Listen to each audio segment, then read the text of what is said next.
Bonjour à tous et bienvenue dans ce nouvel audio. Aujourd'hui, je voulais parler du combat du pervers narcissique, puisque ce sont des personnes effectivement qui ont sélectionné plutôt le mal que le bien, qui effectivement cherchent plutôt à faire du tort aux autres.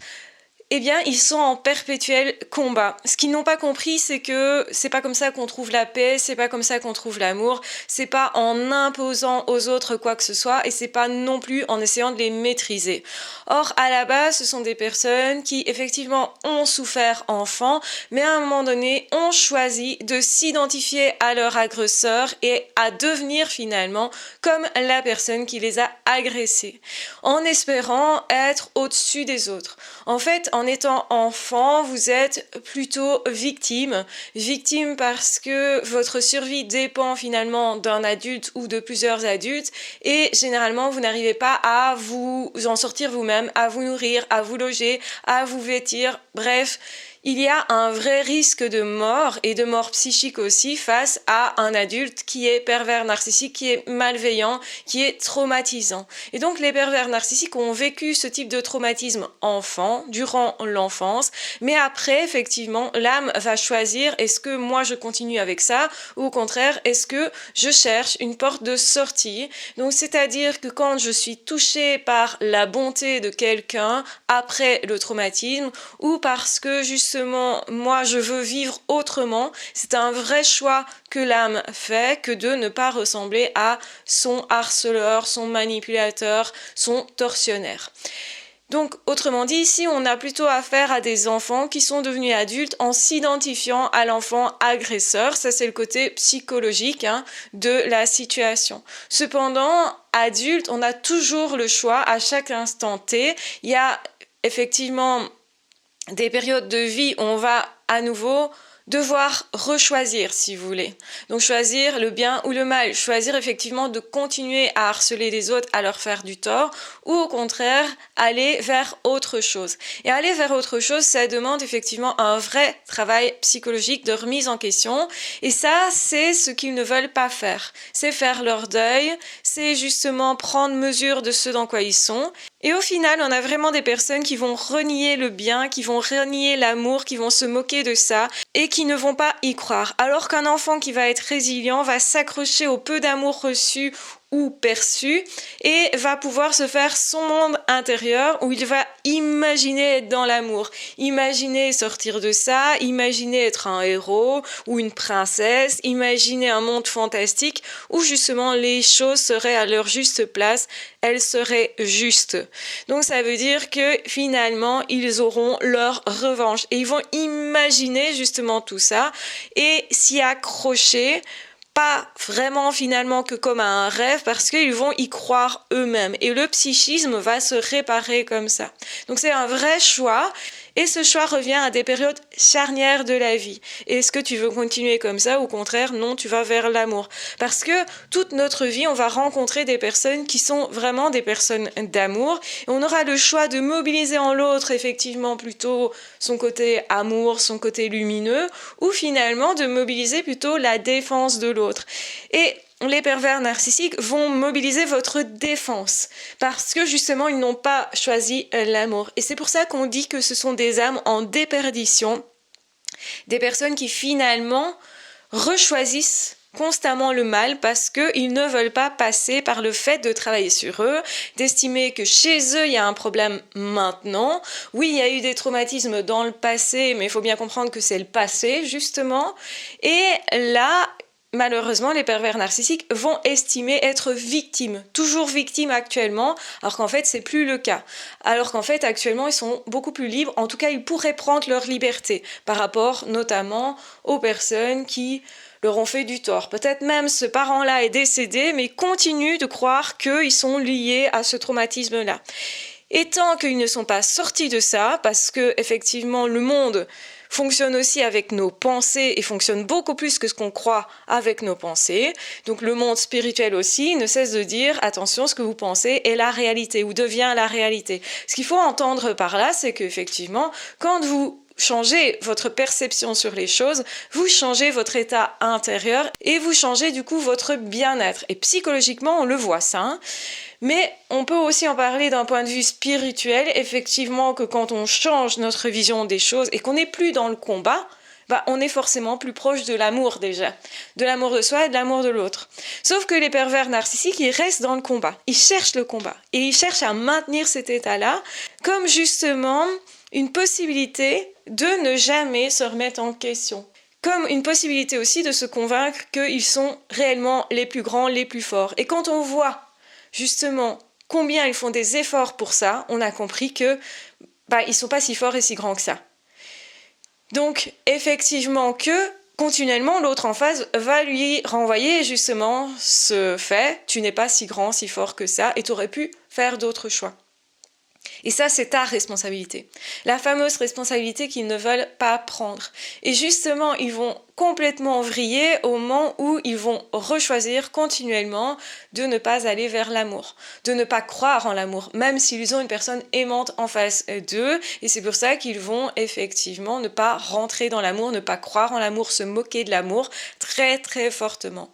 Et donc, du coup, ils n'auront pas d'autre choix, une fois décédés, et ça j'en ai parlé, de soit choisir à nouveau de changer de voie, puisque là ils vont avoir la conséquence de leurs actes et sentir tout ce qu'ils ont fait aux autres. Finalement, ils ont fait aux autres beaucoup plus que le traumatisme initial qu'on leur a fait à eux. Donc soit ils pouvaient dépasser ça, ou soit au contraire, ils pouvaient répéter ça.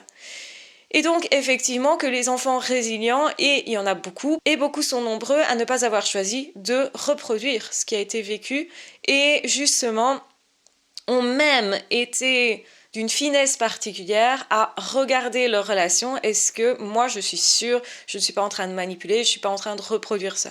Donc je refuse les personnes qui m'auraient fait reproduire ça, notamment les pervers narcissiques. Et c'est vrai que quand on a été manipulé durant l'enfance, qu'on a été justement victime de ça, on va rencontrer des pervers narcissiques comme si à nouveau on devait choisir entre bien et mal. Et ça, c'est le fait de tous. Donc ça veut dire que l'enfant va choisir, non, moi je ne veux pas ça, je veux pas être en couple avec un pervers narcissique, ça m'écœure même. Donc du coup, moi je choisis autre chose pour moi et pour les autres. Et si je fais ce choix-là, quelque part, je remplis ma mission terrestre aussi et je la dépasse, puisque ça me demande aussi de me dépasser complètement, de transformer justement ma manière de percevoir les choses. Non, je ne suis pas victime à nouveau, en tout cas je ne vais pas le rester, et au contraire je vais faire de ça quelque chose de plus grand. Or le pervers narcissique continuellement va vous reprocher à vous d'être ce qu'il est.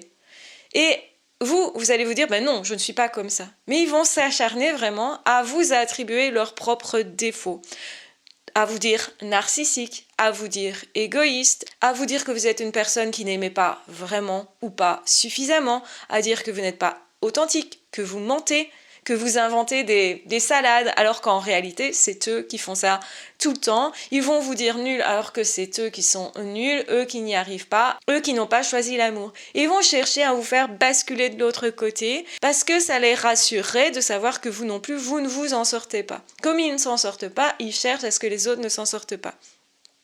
Sauf que, en fait, c'est toujours un choix et ils sont toujours responsables. Et ça, c'est ce qu'ils ne comprennent pas. Donc, à la mort, effectivement, ils vont devoir revivre ce qu'ils ont fait vivre aux autres. Et si ça ne suffit pas qu'ils continuent toujours à avoir les mêmes choix, là, à un moment donné, effectivement, qu'ils ne pourront pas vraiment avoir d'autres solutions. Ils ne pourront pas vraiment passer à d'autres étapes plus intéressantes. Donc, c'est-à-dire que finalement, l'âme, elle va devoir être encore et toujours remise en question, jusqu'à éventuellement trouver une porte de sortie à ça. Et puis à un moment donné, effectivement, s'il n'y a pas d'autre solution, alors effectivement qu'ils n'auraient plus d'âme, ils n'auraient pas cette possibilité de poursuivre leur cheminement. Et donc effectivement que quand on choisit la haine, la colère, mais pas de façon temporaire, de façon permanente, on est non seulement pervers narcissique, on fait du tort aux autres, que ça soit conscient ou non. Il n'y a pas de distinction à faire. Certains vont dire, non, celui-là, il n'est pas conscient, donc c'est ok, ce manipulateur-là, c'est pas grave. Je suis pas d'accord.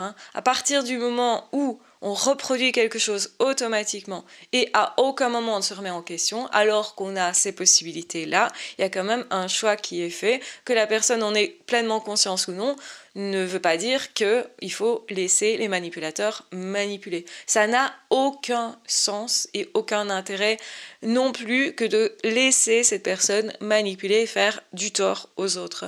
Donc effectivement, nous avons tous quelque part comme devoir que de veiller à de 1, ne pas se faire manipuler soi, et de 2, ne pas manipuler soi-même, donc ne pas faire de tort aux autres, en tout cas d'en faire le minimum, et si ça arrivait, de nous remettre en question, en tout cas de ne pas passer notre vie à ne pas se remettre en question, puisque une vie c'est quand même quelque chose qui est assez conséquent, et ensuite dans l'après, on a encore beaucoup de possibilités de remise en question.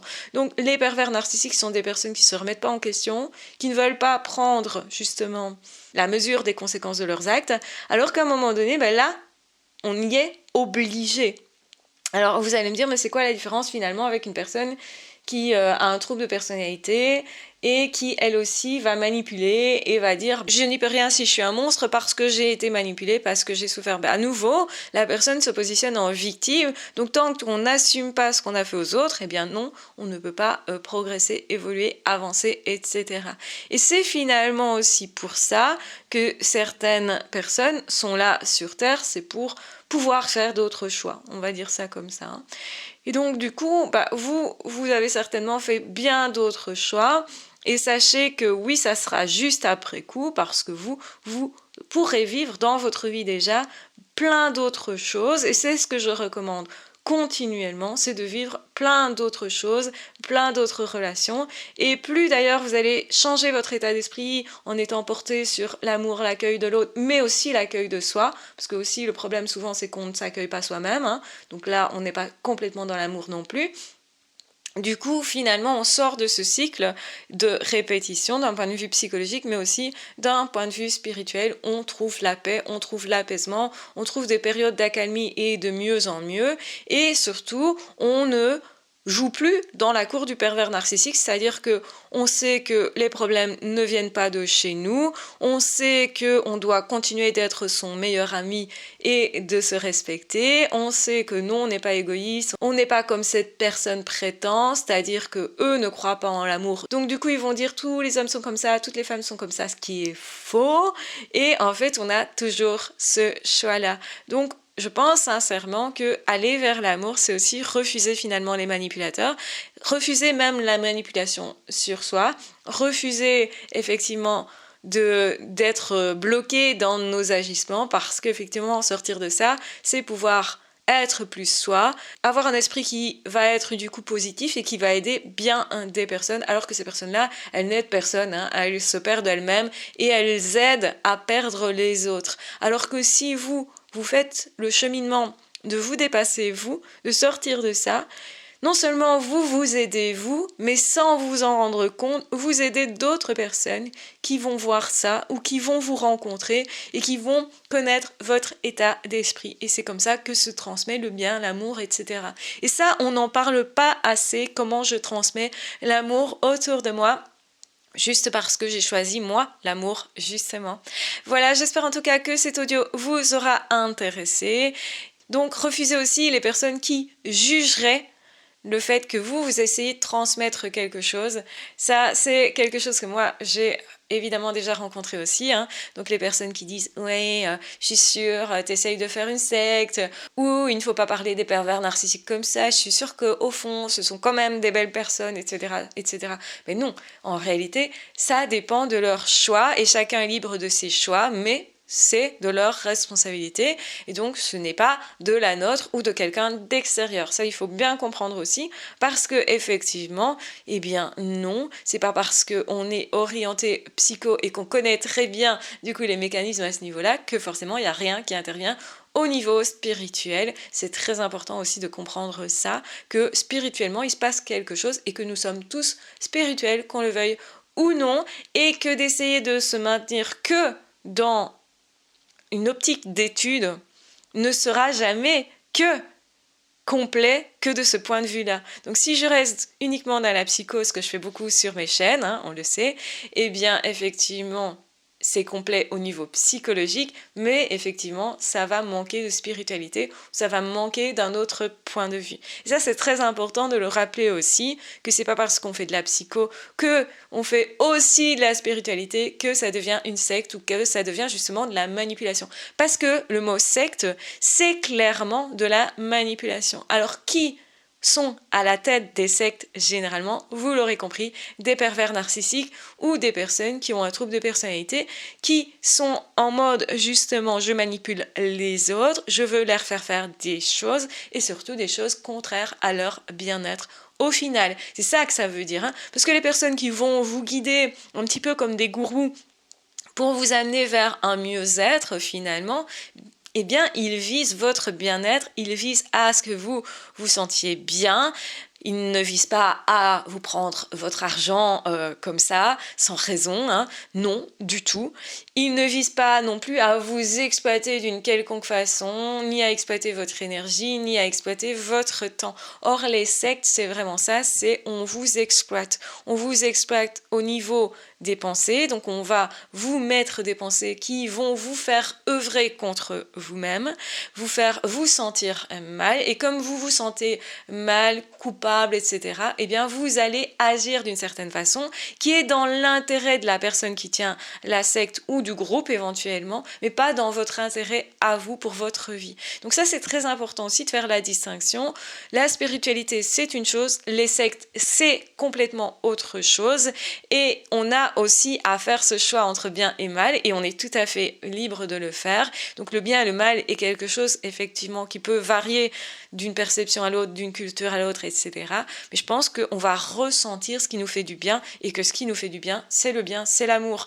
C'est vraiment le fait de s'accueillir soi et d'accueillir l'autre, et justement de ne pas s'exploiter ni soi-même, ni d'exploiter les autres. Et c'est là-dedans qu'on est évidemment sur cette chaîne.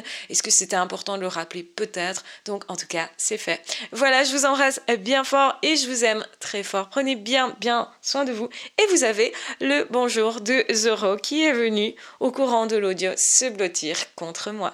Voilà, je vous embrasse bien fort. Je vous aime très fort et aimez-vous aussi, s'il vous plaît. C'est la base même de l'amour. N'oubliez jamais que les pervers narcissiques, les manipulateurs en tout genre ne s'aiment pas, et que c'est comme ça que se transfère aussi finalement le malheur, le mal-être et donc le mal de façon générale, la violence de façon générale. Donc ne soyez pas de ceux-là et dites-vous, ok, il y a peut-être quelque chose que j'ai oublié et qui est rarement dit dans les religions, c'est de m'aimer moi aussi, c'est de me faire du bien à moi aussi. Donc ce qui n'empêche pas, bien au contraire, de faire du bien aux autres. Je pense qu'au contraire, quand on est déjà bien avec soi-même, on a plus tendance à être bien avec les autres, à mieux les écouter, à mieux être attentif aussi à leurs besoins parce que les nôtres sont déjà satisfaits au moins en grosse partie.